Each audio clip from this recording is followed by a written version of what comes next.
G20 Sherpa Amitabh Kant on Monday said that Shillong will play an important part in the development of space technology in the northeastern region with the presence of a space center here. Talking to reporters on the sideline of precursor event of the 4th edition of the Space Economy Leaders meeting at Courtyard Marriott Hotel, Kant said that the center has come up with the policy framework which will give a massive impetus for the startups to drive the space sectors in India.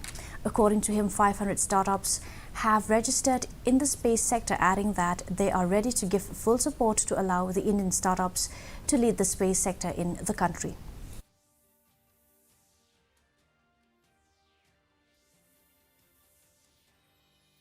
In terms of manufacturing, in terms of launches, there are over 500 startups who registered within space, and I think you will see a massive impetus to startups in India because the policy framework now has been developed and created for the startups to drive the space sector in India. We are here to assist and support them. Both NCIL and InSpace are here to fully handhold them.